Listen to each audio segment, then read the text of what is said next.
We are live. It says you are live. Hey everyone, good Hi, everyone. afternoon. Good afternoon. We're trying something out a little bit different. We are streaming to both of our profiles at the same time. We're going to see how this works. Yeah. So if you want to comment, you can comment on either of our pages. I think it works that way. Uh, what does it say?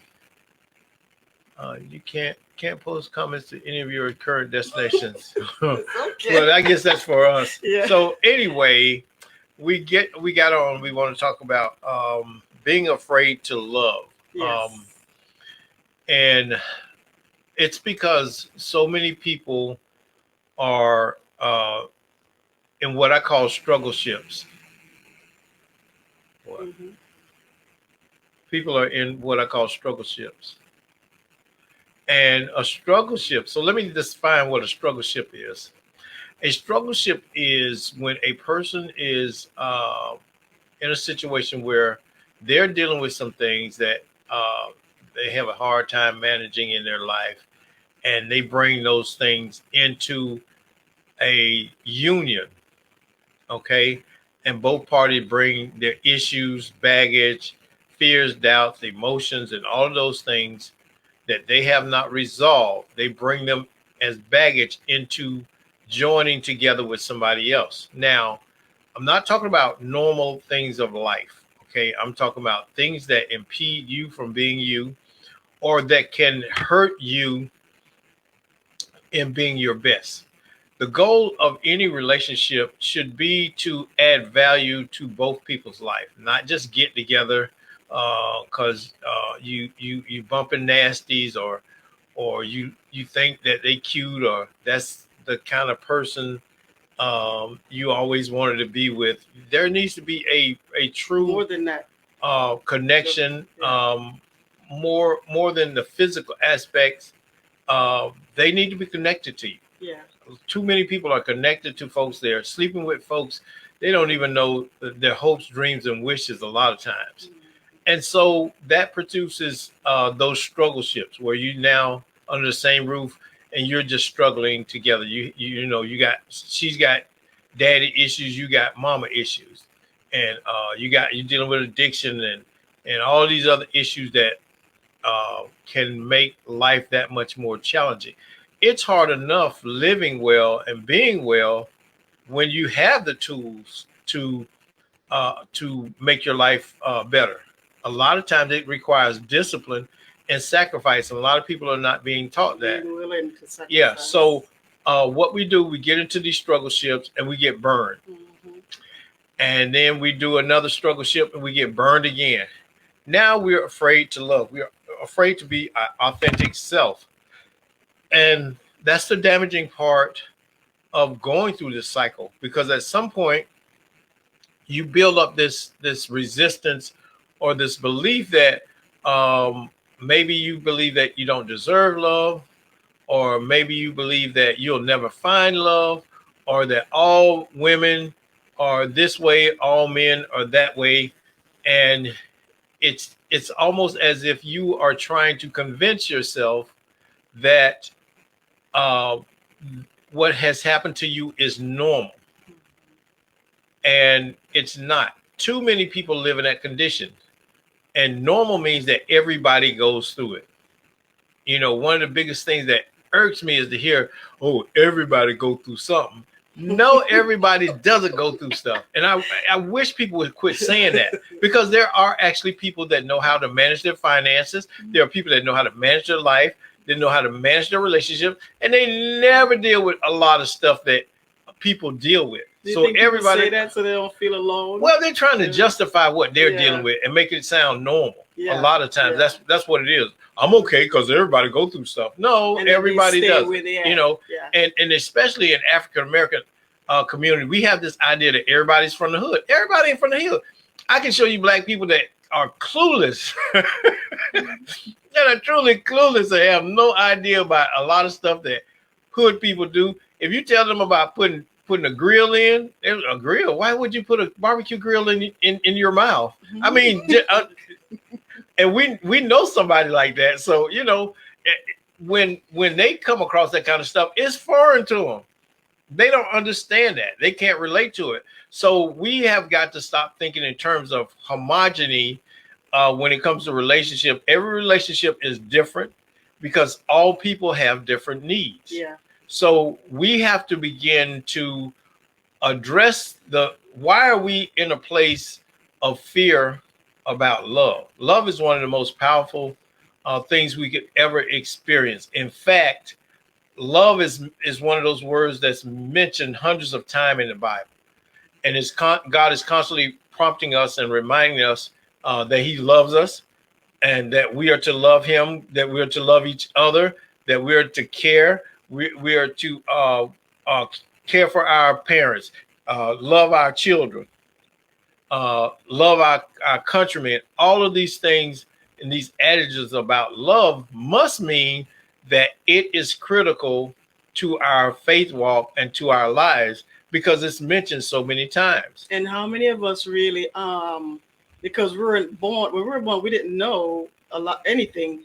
We learned these things. So how many of us really look up the meaning of love or understand what that is about? Because a lot of us did really, growing up in with our parents, a lot of us didn't experience that love that we need. That's going to keep us when we become adults and in our own relationship. How does that look? What does it look like? And I think a lot of people are having problems with love because everybody's seeing love in their own way. Well, you have to quantify and qualify. And quantify means, what does it mean? What does love mean? How does it look? Okay. Yeah. And how much do I need? Yeah. If you don't know how to love yourself, how can you expect someone else to love you? Right. And too often we get into that dynamic. And this is I would say, a big percentage of the workshops and stuff that we do, it has to do with helping people find out about self-love first. Yes. One of the things that people always kid me about is they say, and I've been told this so many times, I've just gotten over it now. Not that it really bothered me, but people have said, "You're so arrogant." And I'm like, I'm not arrogant. I like me. You know, I love me some me. So I always think very good about myself. I think I should have. I think I should be, and I think I should do and can do. So that's my life approach, though. You know that. And when I met you, you have such confidence. I'm like, oh my God. And that's what it is. I mean, this confidence was bursting out. I believe in myself. Yeah. And I tell people, I'm gonna always bet on me. Yeah. I don't care what's going on. Okay. And my wife would tell you, I'm super, super competitive. I turn everything into a contest. I can do this better than So I'm competitive, and then I'm confident. So I'm always pushing myself. I'm always pushing myself. It's good sometimes to grow. I get up every day and I read. It's some people, they don't read a book in a year. I probably read all day, every day. I'm constantly online researching. I'm constantly reading articles or researching something or reading a book. It's normal, y'all. Seriously, it's normal for me to read 3 and 4 books at the same time. That's very normal for me, as well as get on the computer. I may write you're Superman. A couple of posts. I answer stuff on Quorum. I'm on there and several other platforms that I lend my voice to. And I do Facebook. I had people say, "You always on Facebook." Well, I'm retired. I can do what I want to. So I'm sitting there all day. I'm working though. And I have dual monitors. So I got 2 and I'm just giving y'all a peek into my mind and how I operate every day. But you're very productive. Yeah. So I'm taking phone calls, or now I'm having virtual meetings, or I'm discussing projects with people all over the country and things like that. And I have to pull them away sometimes. Yeah, it could be in New York, California, Texas, Carolinas, Georgia, I got friends and clients all over, so I'm acting in my role as a consultant and a business owner, providing them services and consultancy about issues. Someone called me, good friend called me last night about a website project. So I'm waiting on them to do their part. Then I'm going to take on that project and build it out for them, and just keep it rolling. So I get those opportunities and stuff. So, but one of the things that confidence does, it puts me in a place of being able to love the people, truly love the people in my life that matter. Yeah. And that's why it's worth the fight of finding love for real and not being afraid of love. So I'll tell you from my perspective how I learned. Most of us approach love from the point that we're afraid of getting hurt. Mm-hmm. And in our mind, we play this movie where, I got dogged out and people are laughing at me, or I got used and stuff. But what if the lesson in that is helping you to discover what kind of people not to have in your life? See, you're not responsible for how people receive your love. You're responsible for giving your love. Mm-hmm. That you're in control of that. Everybody can't value that. One of my friends, I told her, I said, the problem is you think of yourself as a Hyundai when you're a Rolls Royce. Everybody can't drive a Rolls Royce. You keep trying to convince people that you're a Hyundai. Everybody can afford a Hyundai. I say, and until you see yourself as valuable and worthy of that one person that can afford a Rolls Royce, you'll continue to entertain and be ridden by Hyundai on drivers. And that's been my problem. I didn't know my worth, didn't know who I was. And past relationships, I allowed myself to be used and abused because I didn't know my worth. And so when I met Mr. Wonderful, I was, scared. I was afraid because I've never experienced a good relationship before. And so my question was, can I trust him? Because a lot of people put on front, they show you their best face when initially. And I've seen that so often. So how do you trust what you see? How do you know? Because the presentation looks pretty much the same like others, but how do you know? But I had to really pray it. But there are some values that you look for, and truthfully is a lot of people won't tell people what they want. Yeah. In a relationship, a lot of y'all engage in telepathic love. That's what I call it. Telepathic love. Yeah, where they say, you know how to love me. You like the mind control. You know how I feel. You know what I need, and you're not telling that person. You're waiting on those brain waves to jump out your head, go through the air and enter into their head through the ears or whatever. And that was me. I'm like, you should know how to love me. And what you do is you set yourself up for this failure and this disconnect because you say, oh, you should have known. Well, I don't know if you don't tell me. But you were the confident one. You're supposed to know how to love me. Well, no, it's not that because every person has a need. Yeah. Every person has a need that's unique to themselves. Mm-hmm. When we begin talking about our relationship, and I was like, well, what do you want out of this? Tell me how to love you.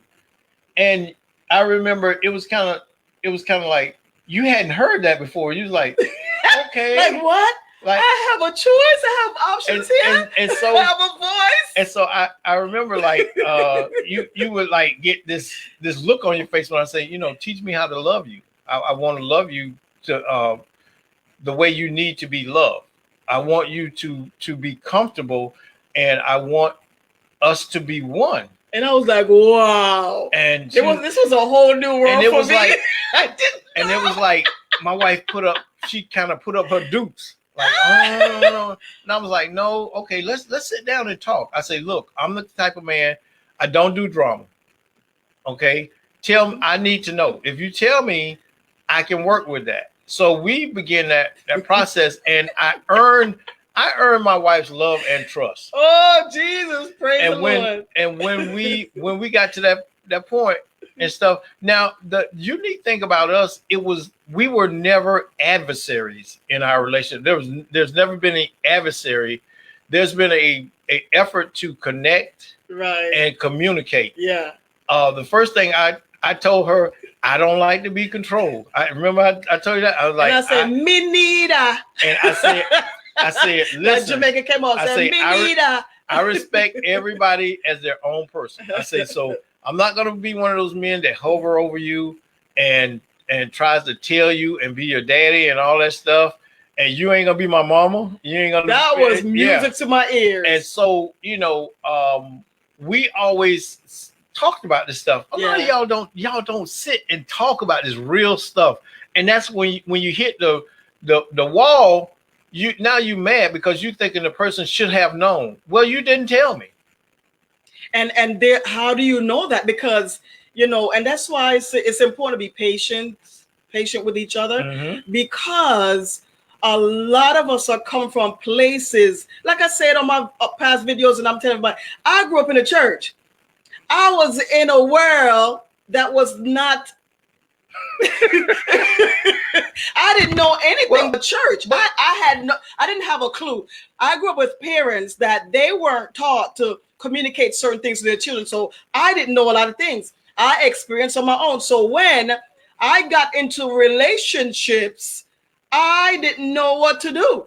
I did not know what to do. So that was an open door for abuse, because it's like the devil see you coming. Okay.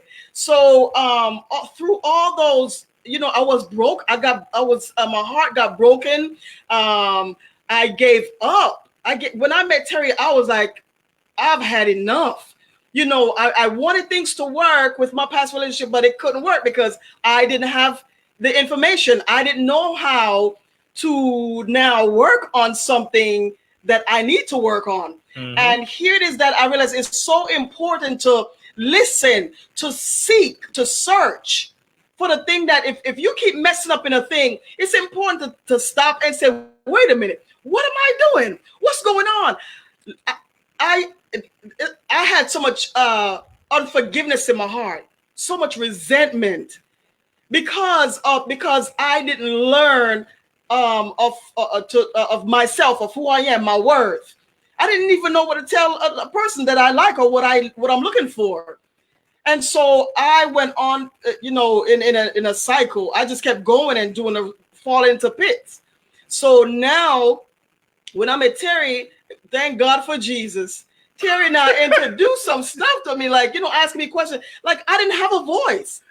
So he told me, you have a voice. Tell me what you desire. What I'm like, what? But a lot of times, it's not just the church. I want it's not the church. I'm just saying, because I grew up in a church. But a lot of people don't equate it, because in a lot of homes, especially in Black homes and people of color, I'm going to use that term even though I dislike it. A lot of times, talking about our emotions are taboo. Yeah, we don't talk past the superficial. We don't discuss. We go about potato skin deep. Oh yeah, I love you. I love you. I want you. And that's it. We can't express. That is so sad. We can't express it because we haven't developed our emotional IQ. Yeah. Okay. Look up the term emotional IQ. And when I started studying that, it blew my mind, because it answered a lot of questions about understanding feelings and human interaction that I had missed, because I was too raised in that environment where you don't talk about feelings and emotions and those kind of things. It was assumed. We automatically assumed that they love me. And then we didn't go to date. Black people don't go to dating school. And we don't go to relationship school. We just kind of fall in love. Yeah, just do whatever. I'm telling you, this is me too. I don't want y'all to think I'm pointing fingers because I'm telling you everything that I went through and experienced myself. Okay, when I started dating, it got to be I date this person, I like them, we'll go out.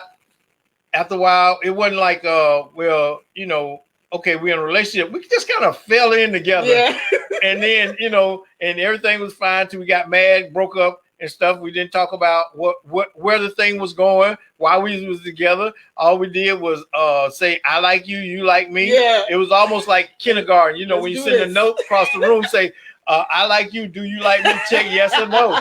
It's that same Let's do extension. this. So we're still dating at 18 and 19, some of us earlier. We're still dating as if we're in kindergarten because we have not learned how to transition to adult relationships where we are expressing our needs and our wants It's a vicious truly cycle. in a good way. So we begin that cycle of having these dysfunctional relationships because we're not connected to the ability to express ourselves emotionally and say what our emotional needs are and what our needs are as a person that are unique to us. So we get caught up and then we get burned and then we're afraid to love. Yeah.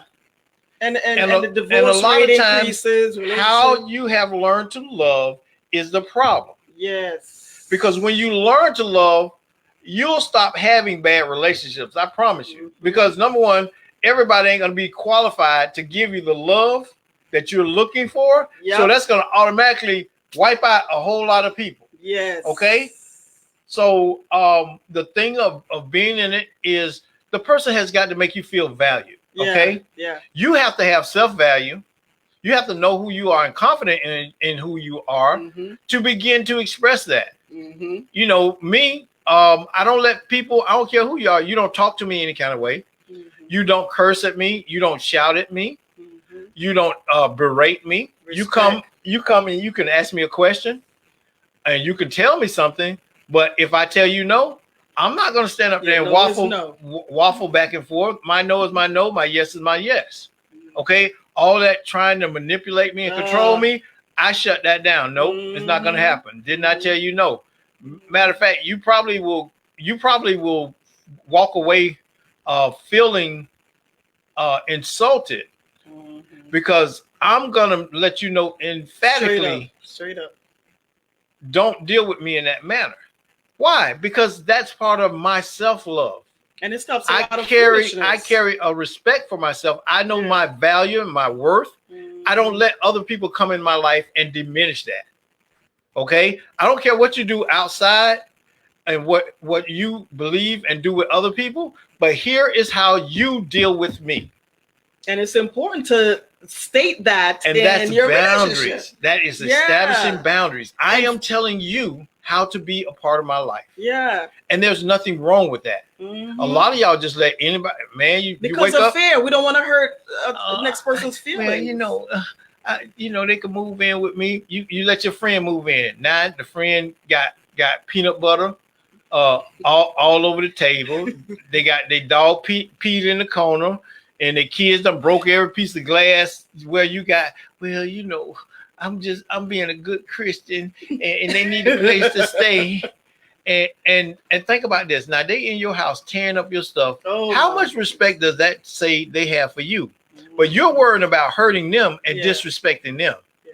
Man, please. Some of y'all just, a lady told us one time, she told us this story about her friend would come to her house. And every time she came there, she let up all the windows. She said, I don't like anybody coming to my house, opening my windows. So what could I do? I said, this is what you do. The next time she come to your house, I say, as soon as she come, get ready to walk in the door, say, stop. Let me tell you right now, if you come in my house and you let up one window, I'm going to kick you out and you can't ever come back and we ain't going to be friends no more. Now you think I'm playing? Try me. I said, if you do that, now is no doubt in your mind where you stand. And then follow through. So what if they say you're mean? What is that? No, you're disrespectful. How can mean trump disrespect? It's my house. It's my window. People take my choice. You're a guest there. act accordingly. Exactly, but a lot of people give in because they don't want you to dislike Again, them. They that's don't about- want you to, Oh God! it's about. But that's I know about it's about boundaries. pleasing people. We But- tend to but here's please the magic people of that. so much But here's the and magic end up of in that. the gutter ourselves. If your friend comes and does that at your house, they didn't like you anyway. I know, And that's the but you truth shouldn't of be it. going to somebody else's house and take it over. They had no like or respect for you. So what are you losing? You're not losing anybody. In fact, you're gaining peace. That's right. And you reduce that conflict in your life. And you're teaching that person how to respect you and how to, respect people. Let me tell you in general. Let me tell you something about a secret about those kind of people. They don't care. They just are looking through. They move through the world looking for victims. Mm-hmm. They move from you to the next victim. When you kick them out, they go find a place else to land where they can be disingenuous, disrespectful, and demanding. Look at Donald Trump. Donald Trump is the classic narcissist and sociopath. That's what they do. That's sociopathic behavior because they only care. They have no concern, empathy, or thought of you. All they're thinking about, I want stuff my way. And that's all. And what you have to do is set boundary with those people. And you have that right. You have right to have people come in your life that respect you. That's a human right. And a lot of people, and I'm going to say it again, because a lot of people are trapped right now because they feel they don't have a voice. We have been, it's important that people wake up from this, sleep, because just, I was just going through life. I didn't state because I didn't state who I am and how I want to be loved. And, those things that I talked about, I walked into relationship expecting the person to know who I am and to treat me how I need to be treated. I didn't voice all of this stuff. And so the cycle goes on. It's important because a lot of cycles need to be broken right now. A lot. There are people that are sitting in relationships, and if you don't know who you are, the next person will tell you who you are. If you don't know how you want to be treated, people are going to treat you however they wish, whatever they want. It's important that you understand you have a voice. Coming from a place of being abused, I'm coming from a place of being abused. And so it's important. And this young man right here, he has taught me to be myself, and he cannot control me, and I can't do the same to him. It's important to understand that we are adults and to have a voice. It doesn't matter if a person feels oppose you. Okay, you speak. This is what I require. Okay, this is who I am. If you can't love me the way I want to be loved, then okay, we could be at a distance. I love you from a distance. It's okay to be that in your family, in relationship, whatever it is. On the job, whatever it is, it's important to state and tell people how you want to be treated. Look, a person that loves you, that truly loves you, wants to see you have the best and live the best authentic life that you can. Yeah. Okay. So they are always a champion. My thing is, I'm passionate about my wife. I'm into her. Okay. I'm into you too. I am into her. So when she needs my help with ministry and the things that she has, I am right there because I want to see her succeed as part of my giving love to her. My biggest cheerleader. So when you're with somebody and they are an opponent, we do this workshop called Cheerleaders and Opponents. Mm-hmm. And it talks about the dynamics of couples who are cheerleaders or champion each other and they support it, and then the ones who get into the fights that are opponents and how they tear each other down and they add toxic things to their relationship until the point that it's destroyed. We have to see that. I just realized we don't have a way to see comments. So, yeah. So where's your phone? Because I know people are probably commenting. So this platform doesn't let us see. So when you're dealing with that, when you're in that place where you're in a relationship or you're with someone that cannot respect or value you, you need to begin to ask some serious questions. What am I doing? Because my needs are not being met. And is this person capable of helping me have my needs met? Are they a hindrance to my message, to my needs, and to my call? Because here's the magic of life. God created you for a purpose. And having that purpose, when you understand that purpose, you need to be prepared to you need to be prepared, and you need to be whole so that you can live your purpose and understand that God has assigned this to me. So I need to be about that. You can't be and live your purpose when you're distracted and broken. Okay? Nobody can function well in drama. I don't care who you are. Okay? We know the psychology of all this stuff, and we can't function well and in drama. If we had drama over here, we could come over online and give y'all life lessons and information and things like that, because we'd be too busy dealing with the demons and the scars and the battles that we would have in trying to assert our wills and everything over each other. Let me tell you something. It's amazing. It's amazing when you open up your heart to love again, or even to love. Amazing things happen, because I know God sent this man in my life, because being in a church, I grew up in a church. I can't tell you anything else. Growing up in a church and just not learning what the tools that I needed, it all wasn't there. I love my parents, and they loved me the way they knew how. Okay, but I needed to know me. I needed to understand how to live life for real. And so I messed up big time. It just didn't go right. But one thing I didn't give up. I kept saying, Lord Jesus. People tend to give up on themselves, and then they allow others to stop them from growing. Life is a process. And it's important that if someone hurt you, it's important to understand it's on them and not carry it on yourself. Not, because a person may hurt you, and then here you are, your mind telling you, oh, it's your fault, or oh, if you hadn't done it this way, then that wouldn't happen. And the devil is a liar. You have to understand, when people go out of their way to hurt you, it's because they're going through their own mess. And whenever people are hurting, they say hurt people. That's a fact. Because if you're hurting, you're going to hurt the closest people that's to you. And so it's important to understand, when they hurt you, it's not because of you. It's not because something is wrong with you. It's because something is wrong with them. And I had to realize that. I'm a counselor now, and I'm telling you, it's amazing the insight, the understanding that it's important to understand who you are, so you don't take on other people's problem, because it'll block you in a relationship. It'll block you. You become their puppet, because you're not authentic. You're not being the real you, because you're blocked by your past, the hurt. It is so real, y'all.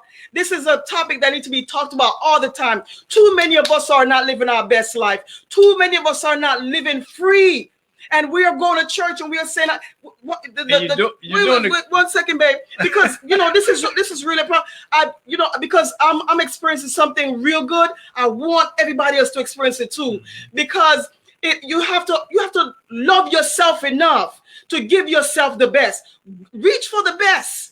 And the best I found is in God, and nobody can take that thing from me. My relationship with God is way better than before, because I'm understanding why he created me, my purpose, and refuse to allow anybody to take that from me. I don't care who it is. Where I am right now, I don't care who. I will not allow anybody to take that from me, because I know who I am. I have wisdom, knowledge, understanding. God gave that to me. And so because I set myself to learn, even after I got married to my husband, I was still struggling. I still didn't know myself fully. He's the one that had to, because he's always been a counselor too. He helped me, guide me through, being myself and pulling down the barriers. It's crazy. Too many people are saying that they're following Christ, that they're Christians, but they're not experiencing the fullness of their salvation. There is wealth, there's spiritual and physical wealth in Christ. But the Lord says, seek me first. That thing is powerful, to seek God first. That means, what is your gift? What are you here on earth for? You are supposed to be blessing somebody. The gift, the treasure that's within you, it needs to be bringing glory and praise to God. When you do the kingdom, God will take care of you. Yes, he does. We are proving that. Wait a second. God. Wait one second, because you keep telling me. Okay.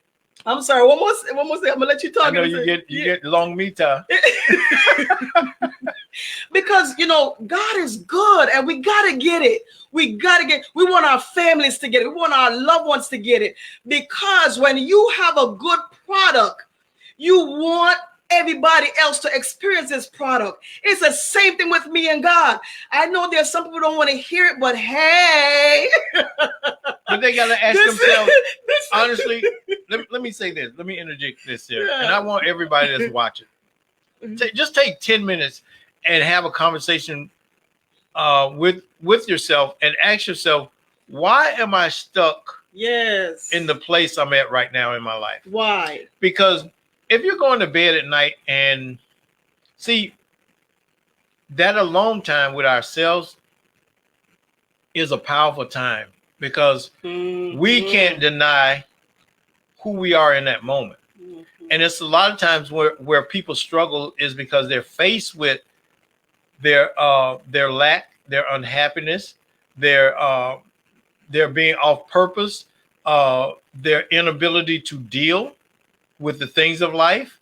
That's when that comes crashing in. Yes. If you're not getting up in the morning with a true praise, with a true understanding and a joy, I mean, it's a real joy. This stuff is real. I'm telling y'all, it's so real. I can't. We keep going on. I'm telling you, we keep going on about this because we're experiencing it, and it's real. And so you're trying to it's like go see a man. And the lady say, go see a man. Run. We're trying to tell you, go see a man. Yeah. Because it's real. Yeah. It's real out here in these streets. Yeah. Okay? It's real that you can have it. You can have true love. You can have true joy. You can have true peace. And you can have true comfort and knowing God and his plan and purpose. Man, when God put my heart and opened my mind up to my purpose, oh my God, my goodness. It was like God just gave me a whole new level to live and operate on. Yeah. And I'm like, I don't even want to deal with that stuff I used to deal with. Nope. I purposely began the process of eliminating some things in my life because they were distractions. I knew that they would pull me away from my calling. Mm-hmm. And I many of you know that I've been a music producer for years. And I started when I was 17. And I closed down my studios, my business, and I operated Fusion Media for like about almost 12 years. And before that, it was several other companies I operated, but I've always been involved in music production, and things like that. And when God gifted me the full and complete knowledge of my real purpose and why he created me, I was like, this gotta go. I'm sorry. I'm not doing that anymore. I was done. I sold all my studio equipment. Okay. We had, when I shut down, my garage, my wife will tell you, was full of equipment from the floor to the ceiling, all the way just packed with all kind of equipment that I had. It was full of other things. And no, it's not. I'm sorry, it's not close to what it was. And I ended up, and I started selling it, and everybody was like, "Oh, you selling your?" People couldn't believe it. And close friends was like, "Man, don't get out the game." I'm like, "I'm done. I got this. I got purpose now." And in that purpose, that was when my self-love completed the connection. I had been learning, and then it was complete. Yeah. And so it's fulfilled. And now that all I do is live on purpose. And my purpose is to teach and to guide. And I walk in that purpose every day. There's not a day that I don't engage in teaching and outreach and motivating and clarifying for people. And it's the best thing. And in the meantime, it's important you're still working on yourself. Yeah. Working on yourself is an ongoing thing, y'all. Don't think, okay, the outside coming in again. Don't think that because you see us talking and we're saying we're living our best life, we have to work on ourselves daily. There's no shame in our game. It's important for you to be successful. You have to consistently work on yourself. It's real. Okay. One thing I wanted to point it out before I started really walking in my purpose, because I started bringing sermons and stuff in the church from I was about 18, 19. I started preaching in the church. But then problems started to things started to happen, and so I stopped. I got into depression, and how I got out of my depression and worries is when I said, "Okay, I'm gonna volunteer." Because Terry was saying, "Babe, go volunteer somewhere. You know, do something," because he saw the gift in me. But I was so down. I was so, thinking about my past and the hurt and the pain and why me and not when I decide to say, okay, yeah, let me go volunteer. Let me tell y'all, when I stepped out volunteering, some things started to happen. I started to, you ever put in a balloon and you see the balloon just start inflating? That's what I felt started to happen to me. I started speaking. I needed to have a voice because the enemy tend to shut your voice down because he see that you have a gift. Yes. You have treasures within you. I cannot express that enough, because some things that I experienced after I stepped out and started living my purpose, I didn't realize I had so many giftings. I had some treasures in me I didn't know about, left dormant. And the doors, when I opened that door and said, okay, yes, Lord, I'm going to do it, things just started to happen. And from one thing to the other, I was like, whoa, I could get used to this, And then having someone here to encourage. And it's so important to have the right person in your life, because now I understand what it is to be in a relationship, no regrets, but being each other's cheerleader.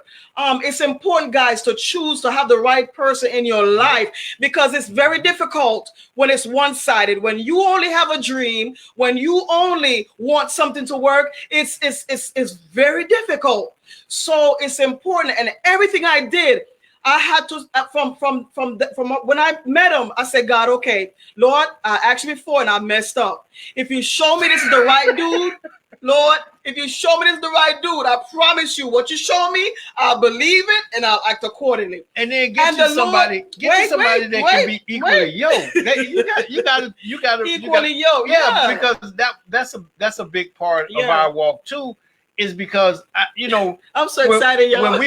When we went to we were in college when we met as adult learners. Mm-hmm. And the thing I told her, I wanted to go ahead and get my master's. And I told her, I said, look, I'm not doing it without you, because I don't want to be rising and you're here, you're stuck here. And then it creates a imbalance in our relationship. Yeah, I said, so we're gonna do this thing together. Okay. And so that's what we did. We supported each other the whole master's program. When I got to the end and I was like, I'm going on to a PhD, she was like, no, I'm not doing that. I'm tired. So I said, okay. But she was very supportive. She was right there with me and stuff. And so I did this double juggle and stuff. And my wife was right there supporting me. Yeah. And we kept in lockstep. So we started doing the counseling together, and I started doing community-based mental health and stuff, and she was working with kids and stuff, and we worked on pastoral and faith-based counseling and began to build that. We have a lot of clients now.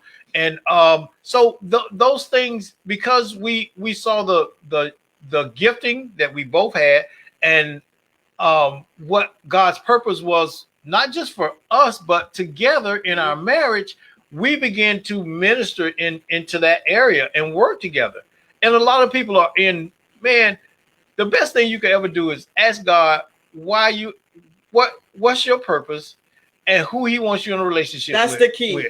Because that is the key to moving forward. Because marriage is a ministry. Because if you get one of them sabotage mates, baby, oh my God, it's gonna be terrible. So much pain. And you're gonna be dealing with drama that's not of your own making. Yeah. And it's trust me, drama will drain your life. Yes. It won't allow you to do anything positive and good. Because all you'll be doing, you'll find yourself is dealing with somebody else's drama. Yeah, and distraction. Issues. You're distracted from your purpose, everything. We allow each other to live individual lives. We are one, but we each of us, we have a purpose. And so it's important to encourage each other to, be there for each other. Sometimes, I give him advice on stuff. He does the same for me. And that's just how we roll. And we have to learn it. Sometimes we have difficulty. Sometimes we're like, man, we disagree. We have our disagreement, but we don't allow those disagreements to separate us or to make us act the fool. We talk, we communicate. Yeah, it's a problem to solve. Communicate. Yeah. It doesn't mean that we don't love each other. It means that we got a problem that we need to solve together. We need to work together. And that's what adulting is, That's what adulting is, really.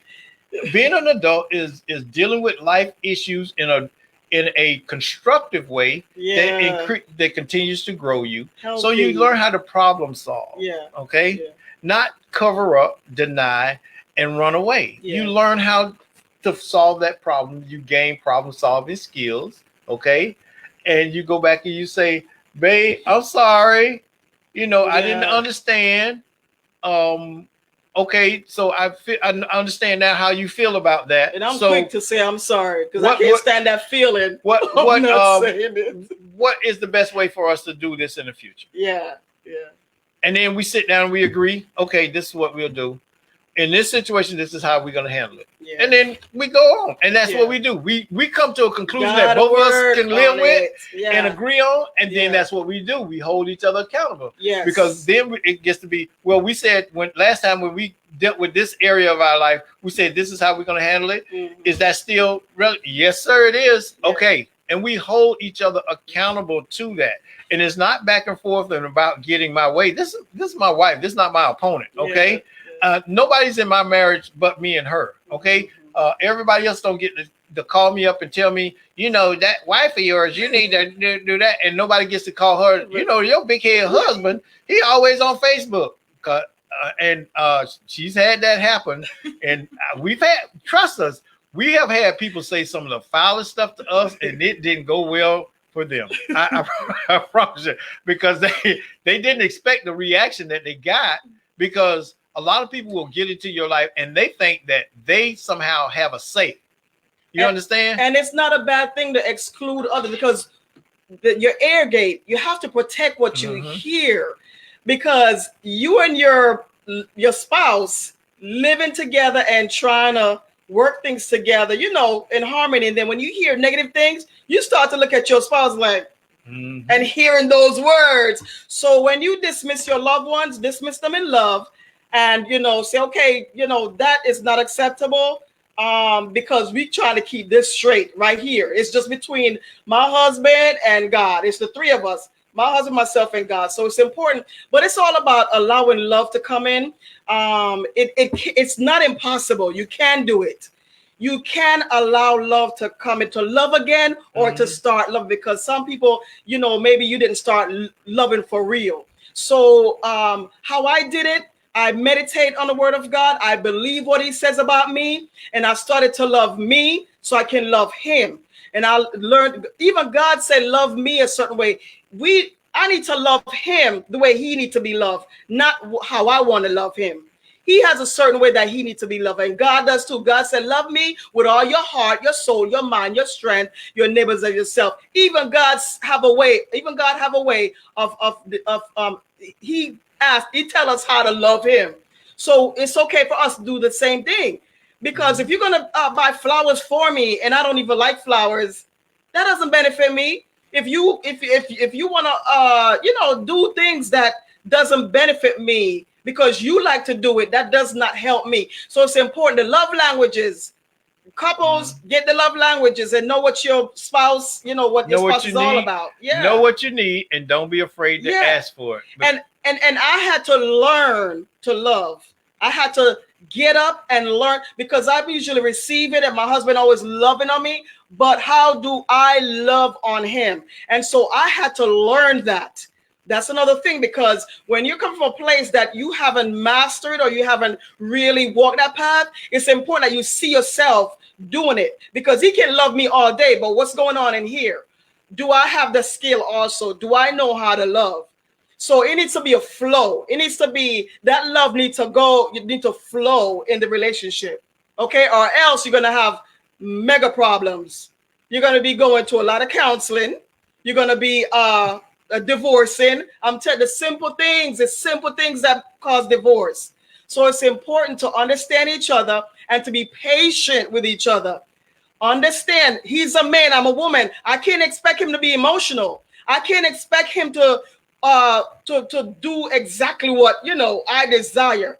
I'm very emotional sometimes, and I have to understand he's a man. He doesn't see things the way I see it. And those are things wives understand that about your husband. Husband understand that about your wives. We are different people. We are not two men or two women. Okay, this is a man and woman thing, just as how God created to be, man and woman, and we are different. There's a different role here. Yeah, that's pleasing to God. And the Lord says in the word, it said, husbands, love your wife as Christ loved. That's some deep love, y'all. Love your wives as Christ loved the church and gave yourself for it. How many husbands are willing to die for their wives? How many husbands are willing to go the distance for their wives? Let me tell you something. The man has a role in the home. He will carry that family. He will carry that home. You hear me? To the next level. This man right here, awesome.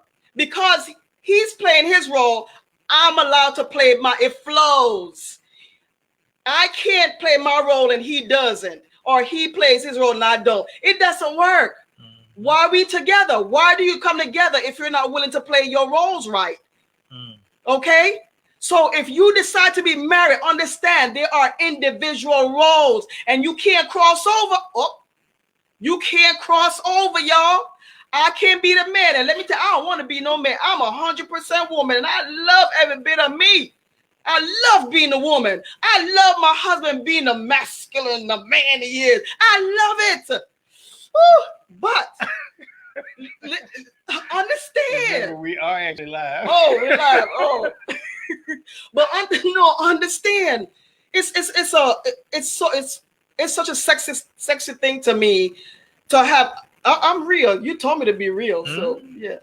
Don't be shy about when I say things. Oh, okay. No. So it's a sexy thing to me to have a man, a real man, standing. The protector, the provider. That's just sexy to me. That's so attractive to me, So I don't know. I believe all women desire the same thing. I believe so. But anyway, let me say this before you get off that point, and because I want to tell women, because we got a lot of women on here. Let me tell women. Yeah, they need to hear the man point of view. Something very honest, okay? And y'all hear me. I want this to sink in. Stop trying to tell your man how to be a man. That is not your place. Deal with the woman according to knowledge. That is not your place to decide when your man is being a man. In fact, I always tell guys, if you have to tell your woman you're the man, you're not the man.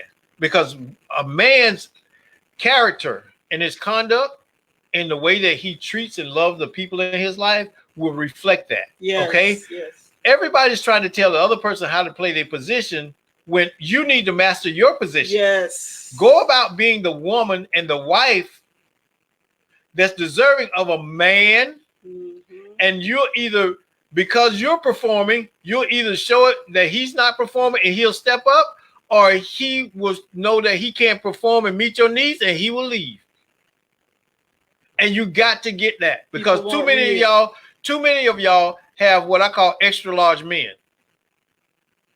or extra large boys. Excuse me. Love It's you, extra. Lindsay. It is extra large boys, and extra large boys. They are treating women as their moms. They little foster men. You gotta bring them in the house.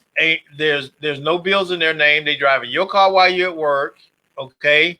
Um, they are not responsible for anything. They can't keep a job.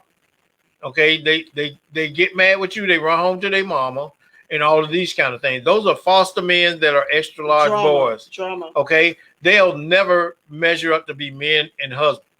Okay. I walk in the house or I'm with my wife. I don't have to tell her I'm the man. My character, my conduct says that I'm a man. My manhood is independent of her as a woman. It has nothing to do with her. I know what my role and my responsibility is. When I said I do, it meant I do, and I can. You gotta be serious about that thing. So and it's amazing because I see so many guys talk about the woman put them out, and I'm like, how does that work? Because I've never lived with a woman. I've been in relationships where we moved together, and we might have shared something in our name, but I've never been in a situation where I'm in under somebody's roof. Everything is in their name, the car in their name, the insurance in their name. That's a setup for disaster. Yeah, because you're not going to respect me. Yeah. All and of that. And value me as a partner. Yeah. If I haven't partnered up, if I have no skin in the game, if I'm not responsible for anything that we have together, it's all yours. You know, I was telling my sister, I hope my nephew don't see this. One of my nephews, I got to say that. No, but it was so funny because I told him he had moved back to Orlando, and I said, "Oh, you back?" He was like, "Yeah.